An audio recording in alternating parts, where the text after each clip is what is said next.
Well, hey folks, how's it going today? I hope everyone's doing really good. Well, we're in the studio today, something different. Not staring at the workbench every single day. So, taking the day off, and I thought I'd show you guys a new guitar that was given to me by my father about a month ago, and I haven't played it yet because I've been too busy. So, what we have here is an Ibanez AS93bc. It's black, black top, which is made of linden, and the back and sides are made of a wood called bacote or bacote, B-O-C-O-T-E, and it's just got a natural finish with kind of like maybe a brown stain, double bound. And it's got another funny named wood called Naito or Naito and maple neck. Super 58 pickups. This is an F-hole guitar, really similar to a 335. Before I play it, I just gotta say one thing. I want you guys to understand this, that I am like kind of over-explaining some things in my videos here. I had a guy tell me that yesterday in the comments section, but in any case, I have some viewers on the channel that have vision impairments, so they know every inch of these guitars, but they're unable to see the videos, so I'm trying my best to explain this stuff in depth, especially like on the bench or if I do a lesson or something. So you're gonna hear me talking a little funny sometimes and explaining things that are very obvious in the video. So just keep that in mind. And if you know someone with a vision impairment, please send them my way. Send them to the channel and tell them, I'm trying to do my best with that so I can reach out to these people too. So in any case, some guy left me a message on the Alvarez Yare neck reset. He said, I talk too much, show your work, you repeat yourself, da-da-da. And I was going to explain it to him, and I was like, no, see you, bye. And he went, so that's what I'm going to do. I'm just not dealing with that. I don't think you guys need to read that crap either. So, keep in mind, I do this for free. I never ask for 1 red cent, and there's no commercials in my videos. I'm trying to keep this as legit as I can and enjoyable as I can for the viewers. So I haven't played guitar in a month at least, so get ready. Let's hear some really bad guitar playing from a nice guitar. We'll start on the neck pickup.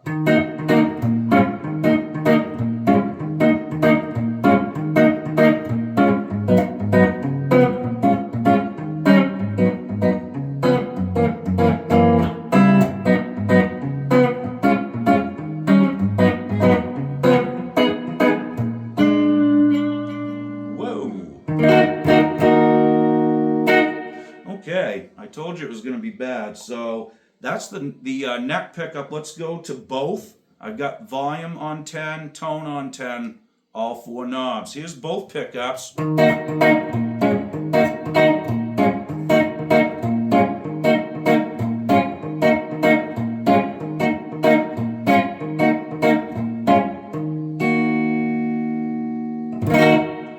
Really nice. Here's the bridge.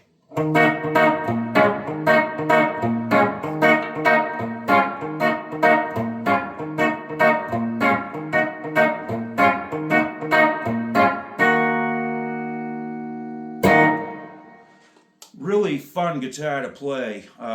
The only thing I've done to this was just filed the very ends of the frets off. They were just poked out a little bit. I checked it for high frets. It was all good.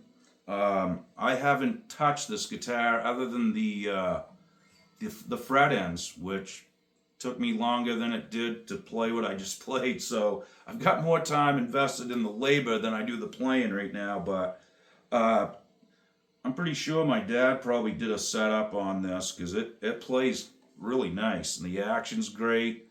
I don't really need to do anything to it now, so I'd just like to talk about Ibanez for a minute. If you guys, I'm going to talk for a minute, so If you want to click off, you can. Anyway, I've got a few Ibanez. I have an Art Star. There's a bunch of F-hole guitars hanging on the wall behind you guys right now that you can't see. I have an older Ibanez Art Star, which is an amazing guitar, F-hole, same as this basically. I also have a John Scofield signature model, which was another gift from my dad. An amazing instrument as well. And those have the same pickups, Super 58s. They just have a nice sound to them. They don't seem to be really microphonic either, so, and they're inexpensive. They're like $50 or something like that. It really blew my mind how much of a good deal they were. So I do have a 77 Ibanez Destroyer now too, which I kind of swapped out some labor and whatnot for, and I've been looking for some Super 70s. That's what came in that guitar for pickups, and I found some for sale, and they're like $350 a piece, which, you know, isn't really that bad of an investment to, you know, kind of get the guitar back to original. But I'm never going to sell this guitar. I'm never going to sell this one either. So, but, you know, with the Destroyer, the pickups in it are microphonic bad. So I'm going to change them. And I'm thinking about even putting Super 58s in them. I do have some random humbuckers and stuff in my shop, you know, bare knuckles and Gibsons and stuff like that, which I may go through and ohm a few of them out and see what I got. But at the end of the day, I don't think I'm going to put the Super 70s back in right now because I'll never sell the guitar, so I might as well just get it the way I want it. I'm going to hopefully play that till the last day I'm on Earth. And if I find some Super 70s along the way, that's reasonable, I may pick some up just to have them. And, you know, kind of do that. So that's the thing with me. If it's going to be a guitar that I'm never going to sell, then I don't have a problem with making it my own and tweaking it and changing stuff out until I get it the way I want it.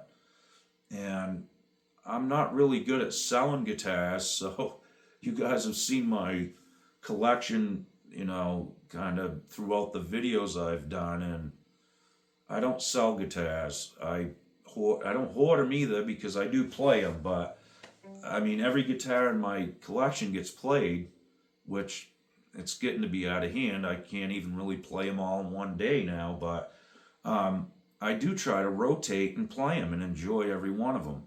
So I'm not really a hoarder, but I'm I guess a custodian or a collector. I guess it sounds better if they call you a collector than a hoarder. I don't know. I still have little pathways through my room sometimes, so that's borderline hoarding. Just saying. So anyway, I'm a big fan of Ibanez stuff. I really am. And if you're thinking about buying a 335, you may want to try one of these out. I'm not even kidding you, because first of all, it's going to save you some money, and the quality is all there. I mean, it's just done right. You know, the fret ends, that's probably from coming across the big pond to America from wherever it was made. You know, climate, you get a little shrinkage, that's going to happen. That happens on Gibsons too. So you can't let that bother you.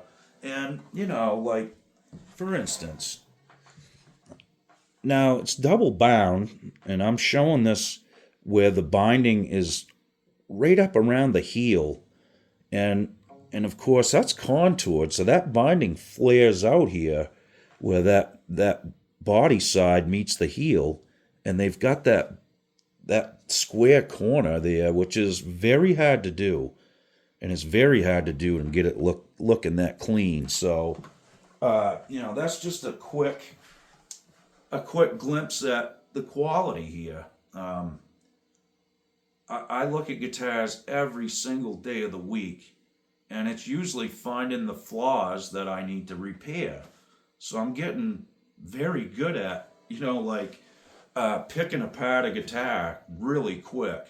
You hand me a guitar, and within 10 seconds, I can tell you everything that I think should be done to it. Whether that's right or wrong is really a moot point, but in any case, when I pick these Ibanez guitars up, the fit and finish is already done. I might have to just touch a couple fret ends or something, but other than that, it may be just a setup. Even the intonation on these is great right out of the box. So again, if you're looking for a 335 or an F-hole guitar, you may want to check one of these out, just saying.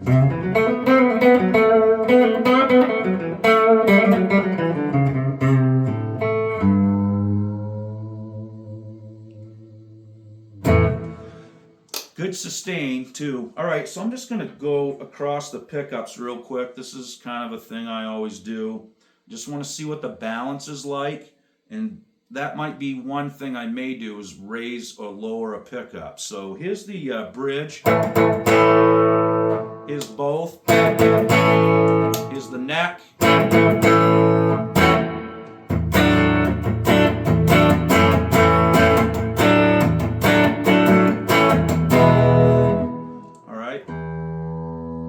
String stretching here.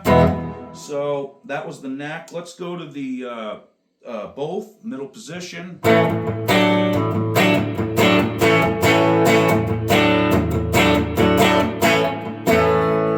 Bridge.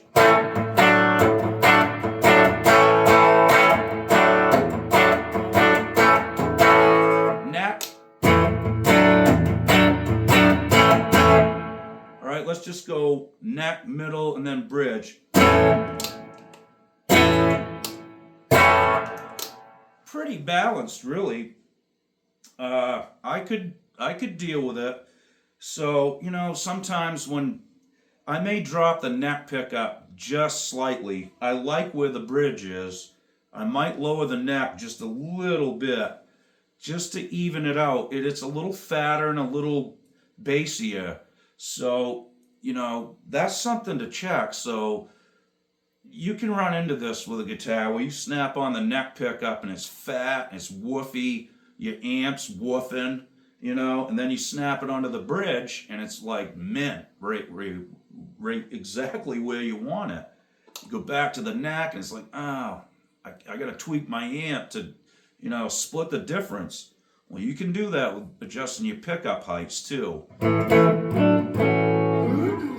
There is a little happy medium there, but, you look at a lot of Les Paul players, most of them have the pickup sunk right to the pickup rings. Strats too. A lot of guys, a lot of pros I've seen play with the pickups down quite a bit. It does kind of give it a certain sound. It's kind of more open maybe, and not so direct in your face. But again, if you lower your pickups, now you're going to have to turn your amp up a little bit. If you're using a tube amp, that can be magic, because every amp's got its happy little sweet spot where it likes to do its thing. And, some guitars just don't drill that amp enough or whatever. So, and some of them give it too much. So it's always got breakup when you don't always want breakup. So, that's something I will do with every guitar, is try to balance things out. So that way, when I'm rotating and swapping guitars out, I don't have to keep tweaking my amplifiers. I can usually just get away. I have an EQ pedal, which, if it's a humbucker with a lot of output, I may use that to dumb it down a little even. So just to make everything kind of balance out in amplitude and volume. So really cool guitars, guys, I will say that. And I am going to do a video coming up pretty soon on my Ibanez collection. I'll dig them all out, we'll go through them and look them over real close, and do some sound comparisons with them, and I'd like to just have you guys check those out. again, I'm a really big fan of Ibanez. I have been for a long time.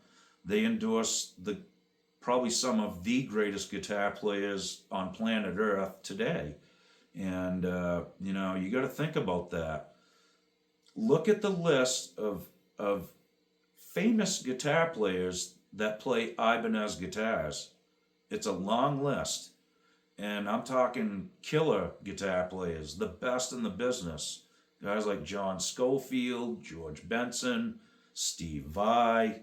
I mean, the list goes on and on. Satch. I mean, these guys wouldn't play something if it was a piece of junk, right? And I don't think they'd want their name on it, behind it or whatever. The other thing I've kind of noticed about Ibanez, it says Ibanez on the headstock. It doesn't say by Ibanez. It doesn't say, chocolate chip cookies by Ibanez. Engineered by Ibanez. It's not that. They put Ibanez on every one of them. I think that's pretty cool. So anyway, great guitars. I'm a big fan of Ibanez, like I said. I just wanted to kind of go over that a little bit with you guys, and maybe if you're looking for a nice F-hole style guitar, this may help you. And I'd play this on any stage. I'd play this, at a gig right now if I could play without making 400 mistakes in the first verse. But I got to get back to playing. That's the long and short of that. It's gonna happen. I want to do some more videos on maybe some guitar lessons and that kind of stuff. I've done a ton of repair videos lately, and I'm sure you guys are probably getting sick of it. I am too, a little bit, but it's just what I do. So I try to make it fun and enjoyable for everybody, like I said. So again, if you know somebody that struggles with vision impairments, send them this way, and maybe I can make that kind of fun for them again too, rather than having to skip through videos because you can't see what's going on and the guy's only describing things that are being seen on the camera. So I'm trying to get better at it. Bear with me, folks. I know it's kind of tedious and whatever, but and at times it is for me too, but I don't care. I really don't. That's a minor price to pay. I can still see what I'm doing for now, so I'm all good with that. And thank you so much for all the new subscribers that are showing up to the channel. I really do appreciate all the support. And, all you original subs, you're the ones that have kept it all going. And, again, I don't ask for money. I don't charge. I don't want anything like that. I'm just trying to pass this stuff along, for the next generations, and hopefully help somebody along the way, in real time or in today's world. So, again, it is what it is. I do get some comments from time to time. I did get one yesterday on the Alvarez Yare neck reset that I did. This guy said I talk too much. Well, we all know that, right? And he said that I repeated myself a lot and I did not show my work. Wow, he took the triple strike on me. And I was going to explain to him about explaining what I'm doing to people that can't see the videos. And I was like, nah, see you, bye. And I just sent him packing. I don't want to read it. You guys don't need to read it. And I'm not going to let him spoil this for anyone else. So, just keep that in mind. If I get, kind of wearing on you with, describing stuff a little too in depth, that's the reason I'm doing it. And, it's a really small price to pay for all of us that can still watch videos. So thanks again, folks. I really do appreciate it. And I got some cool videos in store for you. And we'll do another guitar collection I'll go through the whole place again. That's coming up. We got a new year coming up here in a few weeks, so I got to get ready for that one. And I do have a few other guitars that you guys haven't seen, so we'll try to get to them too. But in the meantime, I got to keep the bench going too, so bear with me, and I apologize for all the chatter and talking in this video and not a lot of playing, but I will play this guitar for you guys some more too as well. We'll put it on the bench, give you a nice look at it, and just talk about Ibanez a little bit more. Okay, guys, well, thanks again. We'll see you real soon. Be good. Okie doke.